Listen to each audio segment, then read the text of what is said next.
எல்லா அரசியல் கட்சியும் எதை வேணாலும் பேசலாம், எதை வேணாலும் சொல்லலாம். சிலர் தெரிஞ்சு சொல்லலாம், சிலர் தெரியாமையே யாராவது சொல்றதை வச்சு சொல்லலாம். அதெல்லாம் கருத்துக்கள். இப்போ என்னை பொறுத்த வரைக்கும் நான் என்னன்னா, நான் ஒன்று உங்ககிட்ட சொல்லணும்னா கூட ஒரு முறைக்கு 2 முறை சரிபார்ப்பேன். எனக்கு அது முழுமையான விவரங்கள் கையில இல்லைன்னா கூட சம்பந்தப்பட்ட அதிகாரிகள்கிட்ட கேட்டு அதற்கான கருத்துக்களை உங்ககிட்ட பகிர்ந்துக்குவேன். அப்படி இல்லைன்னா நான் வந்து கேட்டுட்டு சொல்றேன்னு சொல்லுவேன். அந்த வகையில ஒருத்தர் ஒரு கருத்து சொன்னாங்க, அவர் ஒரு கருத்து சொல்லியிருக்காரு. அது யாரோ சொல்லியிருப்பாங்க, அதை வச்சு சொல்லியிருப்பாரு. பட் முழுமையா இருக்கா இல்லையான்னு தெரிஞ்சுக்கிட்டு சொல்லி இருந்திருக்கலாம்.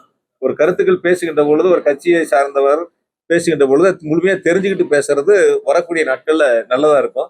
அதுதான் மக்களும் எதிர்பார்ப்பாங்க. அப்ப எதுவுமே தெரியாம வந்து வெறுமனே உட்கார்ந்து A4 ஷீட்டை கையில கொடுத்தாங்கன்னா நான் அப்படியே படிப்பது என்பது ஏற்புடையதல்ல. அது ஒவ்வொரு கட்சி அவங்களுடைய இருக்கிற சூழல் நீங்க புரிஞ்சுக்குவீங்க, மக்களும் புரிஞ்சுக்குவாங்க. ஈரோட்டில் நடக்கக்கூடிய நிகழ்ச்சியில திமுக மட்டுமே விமர்சித்து நேற்று பேசியிருக்காரு. அதே சமயம் பாஜக வேற எந்த கட்சியுமே வந்து விமர்சிக்கல. அதை எப்படி பாக்குறீங்க? இதுவரைக்கும் தமிழ்நாட்டுல எல்லா காலங்கள்லயும் பார்த்திருப்பீங்க. ஒவ்வொரு முறையும் வந்து யாரை ஒழிப்பேன்னு சொல்லுவாங்கன்னா திமுக ஒழிப்பேன்பாங்க. ஒவ்வொருத்தரும் எப்பயும் பழைய கால வரலாறுகள்லாம் எடுத்தீங்கன்னா அவங்க போட்டியா நினைக்கிறதே திமுகவை தான் ஒவ்வொருத்தரும் போட்டியா நினைக்கிறாங்க. அப்படி திமுக போட்டியா நினைச்சாதான் தங்களால வளர முடியும் அப்படிங்கிறது அவங்களுக்கான ஒரு குறிக்கோளா கையில வச்சுக்கிறாங்க.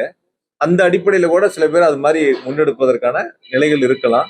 அதனால ஒருபோதும் யாராலும் எந்த காலத்திலும் திமுகவை அவர்கள் காணுகின்ற கனவை போல வீழ்த்திவிட நினைப்பவர்கள் கண்டிப்பாக அவர்கள் தான் வீழ்ந்து போவார்களே தவிர திமுக என்பது 75 ஆண்டு காலம் மக்களிடத்தில் ஆட்சியாக இருந்து பல்வேறு திட்டங்களை கொண்டு சேர்ந்த இயக்கம். ஆகையால் திராவிட முன்னேற்ற கழகம் என்பதுதான் தொடர்ந்து நம்முடைய முதலமைச்சர்கள் 2வது முறையாக 2026ஆம் ஆண்டு தமிழ்நாட்டுடைய முதலமைச்சராக ஆட்சி பொறுப்பை ஏற்பார்கள்.